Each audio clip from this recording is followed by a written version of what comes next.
জিয়াউর রহমানের এই সৃষ্টি নতুন কুরির মাধ্যমে আসছে তারানা হালিম, এবং পরে সংসদ সদস্য হয়ে জিয়াউর রহমানকে গালি দিয়েছে। নজরুলের যে গীতি, ওনাকে বাংলাদেশে রাখার ব্যাপারে, বাংলাদেশে দাফন করার ব্যাপারে শহীদ রাষ্ট্রপতির জিয়াউর রহমানের গুরুত্বপূর্ণ ভূমিকা ছিল। না, কবি নজরুলকে দেখার জন্য তো আমি শহীদ রাষ্ট্রপতি জিয়ার সাথে প্রায় সময় পিজি হসপিটালে যেতাম। উনি তো আমাদের তত্ত্বাবধানে ছিল, সরাসরি বঙ্গভবনের তত্ত্বাবধানে ছিল, এবং ওনাকে বাংলাদেশে রাখার ব্যাপারে, বাংলাদেশে দাফন করার ব্যাপারে শহীদ রাষ্ট্রপতির জিয়াউর রহমানের গুরুত্বপূর্ণ ভূমিকা ছিল।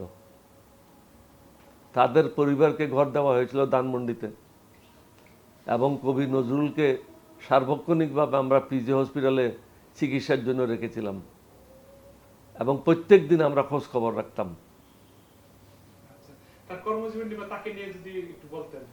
ওনার কর্মজীবন তো আমি দেখি নাই, সুতরাং কীভাবে বলবো? আমি যখন দেখেছি উনি তো কথা বলতে পারতেন না।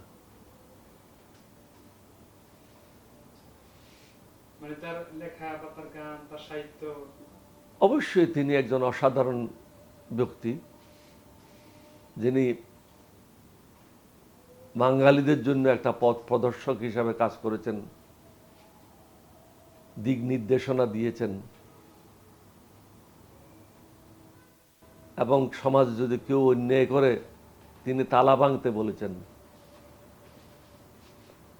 নজরুলের যে গীতি, সেটা বেঙ্গল রেজিমেন্টে তাদের গান হিসাবে গ্রহণ করেছে। চল রে চল রে চল, উর্দু বাদমা দল, এটা বেঙ্গল রেজিমেন্টের এই সঙ্গীত।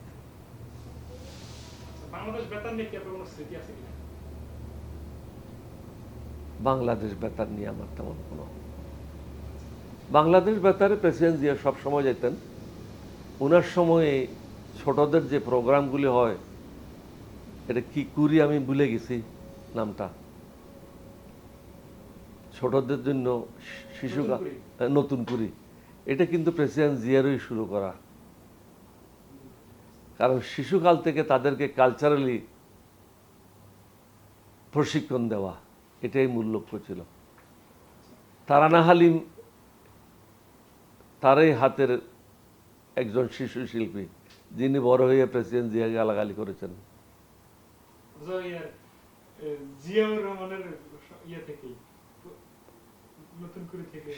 হ্যাঁ, এটা জিয়াউর রহমানের এই সৃষ্টি নতুন কুরির মাধ্যমে আসছে তারানা হালিম, এবং পরে সংসদ সদস্য হয়ে জিয়াউর রহমানকে গালি দিয়েছে। এটাই স্বাভাবিক। আপনি যদি কারো উপকার করেন, সে আপনাকে ক্ষতি করবে, এটাই বাঙালিদের ধর্ম, মুসলমানদের ধর্ম না। একজন ইমানদার মুসলমান কখনো কারো ক্ষতি করবে না।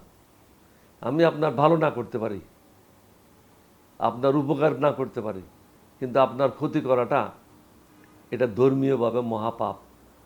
আল্লাহর রসুল বলেছেন, তুমি যদি কারো হৃদয়ে আঘাত করো, আমি তোমার জন্য কিয়ামতের দিন সুপারিশ করব না।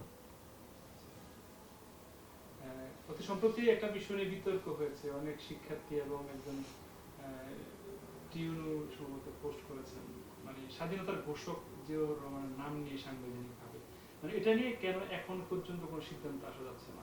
এটা তো যারা সরকারে আছে তারাই বলতে পারবে। আমি তো বহুদিন থেকে সরকারে নেই, আমি তো 2000 সাল থেকে 26 বছর সরকারে নেই, তা আমি কীভাবে বলবো আপনাকে কথাগুলি?